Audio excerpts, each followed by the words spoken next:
Hey there everybody, and welcome to the channel. I'm your host, Apuborama, and in today's video, we are going to be breaking into 5 ways that you could not only be earning more money, but ways that you've probably been using your businesses wrong, and how you can improve upon that. So, if you enjoy this type of content, and you would like to see more like it, please consider smashing that subscribe button down below. Let's get straight into it. Starting off, we have the Motorcycle Club properties. This is something that I talk about every now and then on the channel, and it's for a pretty simple reason. The Motorcycle Club properties are kind of just a big waste of time. Now, yes, I know that you need to own them to use the nightclub.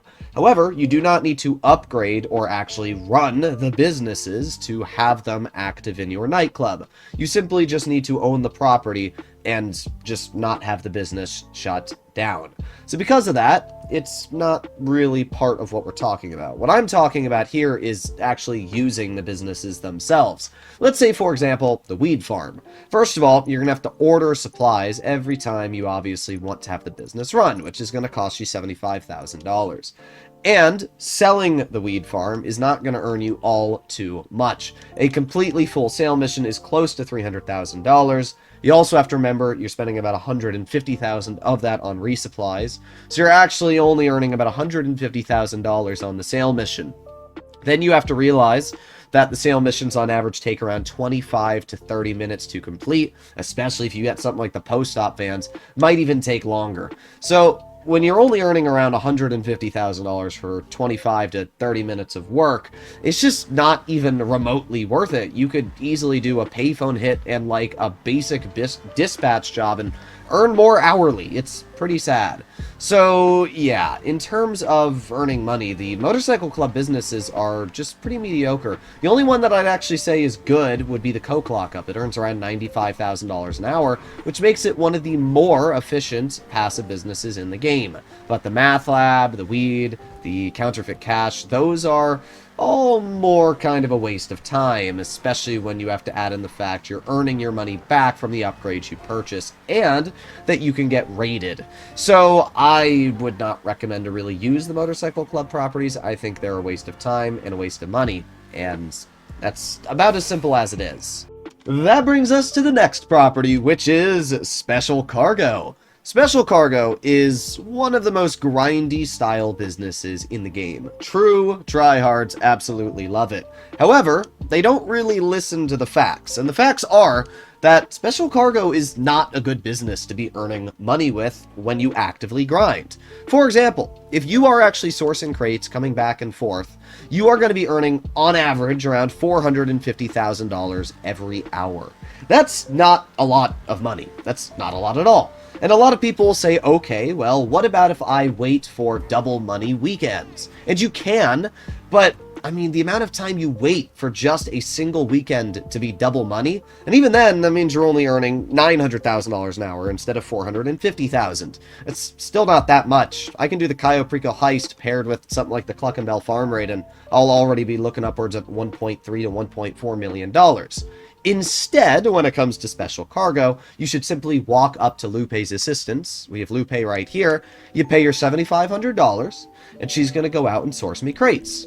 And each warehouse I own, you can do this. And when you pay these assistants, in 48 minutes, they will come back, and they will come back with 1 to 3 crates.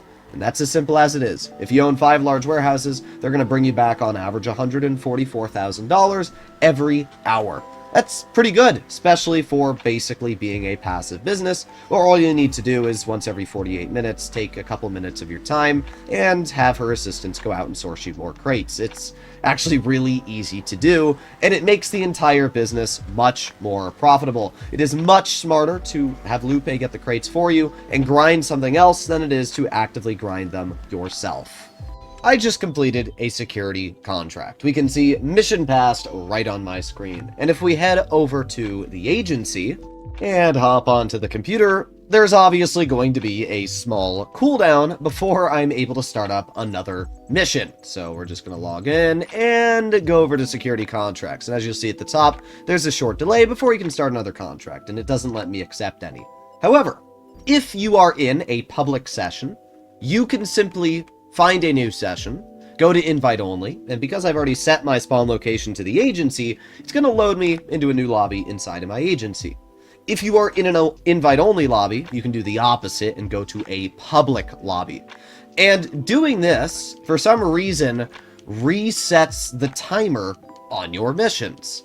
So you're going to see now, if we make our way back downstairs over to our agency seat and we hop on, this time it is going to allow me to instantly start up a mission without worrying about a cooldown at all. This is incredibly useful, and there you go, no cooldown. This is really useful, because completing 200 security contracts allows you to get the maximum of $20,000 every 48 minutes in your agency, while safe forever. It's just a massive passive income that you can get whenever you want, and it's huge. I mean, you can see right now, I have $117,000 in my wall safe for literally never lifting a finger. Plus, the agency jobs themselves also pay pretty good. So, in general, I would highly recommend to mess around with this. It's going to save you a lot of time and earn you a lot more money. Which brings us over to the salvage yard. In front of us, we have a vehicle that I have the ability to either sell or salvage. And 99% of the time, people will always say, sell the vehicle. You're getting $395,000 instantly. Why would I salvage the car? Well, it's actually quite simple on why you salvage the vehicle. And that is because it works just like other vehicles that you salvage inside of your workshop. It gives you a passive income of $24,000 for a couple hours, which is actually really nice. Salvaging a vehicle like this will earn you way more in residuals than it will if you were to sell it flat outright. The passive income that you get from a vehicle like the Coquette will last longer than that from a normal vehicle that you end up salvaging, which is another little nice bonus. So just a little bit of helpful advice. I would not recommend to sell your cars unless you have both of your bays taken up. Then I guess it's worth it to sell because you're still getting that passive income. But if you have a free slot, there's really no harm in salvaging the vehicle because you're going to be earning a lot of extra cash. And that brings us to actually a huge way that people are wasting time and money, and that is scoping during the Gather Intel mission for the Cayo Perico heist. Scoping sounds like a great idea. You're able to look around the map before you actually do the heist, see what targets there are, where the coke and where the other spawns are, so you can plan and, get what you want. In reality, that's just an absolute massive waste of time, and you're going to see why in this clip and the map that I'm going to pull up in just a moment. See, I was live streaming the other day, and somebody actually asked me my opinion on how I scope, why I don't ever scope. And the reason I came back with was very simple. I always check the cameras to see what is at El Rubio's office. And if there's no paintings, I know instantly that I'm obviously going to have to fill my entire loot bag outside of the main compound. However, that's no problem. Without even scoping, I know that the airstrip has two spawns.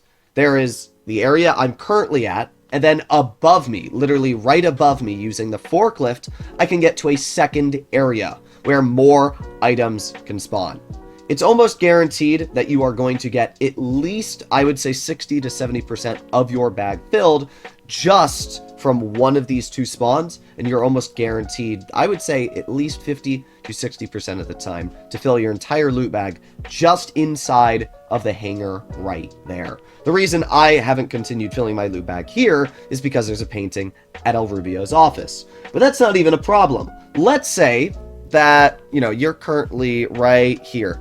And let's say you're a little unlucky, and these spawns do not have enough loot to fill your bag. Maybe it's 2 cash spawns and a weed or something. It's just not enough to fill your loot bag. Well, there's another spawn right here as well.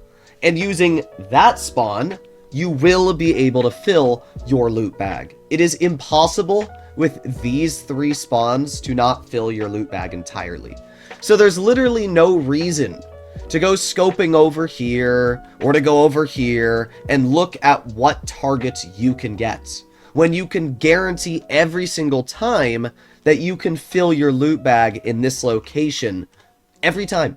it's going to save you so much time. And by the way, Rockstar nerfed how much money coke gives you and buffed weed and cash. So basically, if you get a full bag of cash versus coke, it's only going to be around a $30,000 to $40,000 difference, which at the end of the day really isn't anything. With the time you save, you can literally do a quick payphone hit and you'll make more than you would have anyway. So yeah, in general, it is much smarter to ignore trying to take pictures of every single area you go and simply do the heist, grab the targets, fill your loot bag, and then make your way all the way back over to the main compound. That's especially important because you also need to remember that every guard you kill in one of these areas is a much higher chance of being detected, where you literally only need to kill one guard to get inside of the airstrip, and you actually saw that in the video you just watched.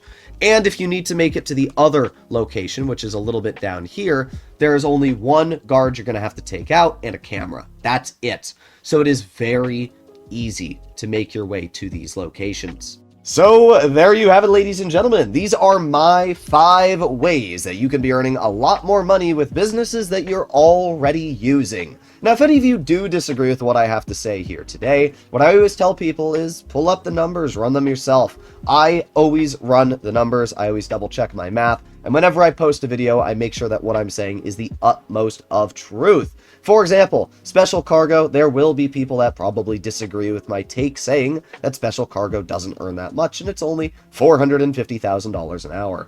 But I have an entire 15-minute long video breaking into the math, breaking into the time, and literally averaging out everything. So, if you do want to disagree with anything I have to say here today, I would highly recommend you bring up the numbers and bring out the math rather than just stating a simple opinion. Hopefully you enjoyed today's video. If you'd like to see more like this, please consider joining my Discord. It's linked in the description down below, and I'll see you all in the next one. Bye-bye.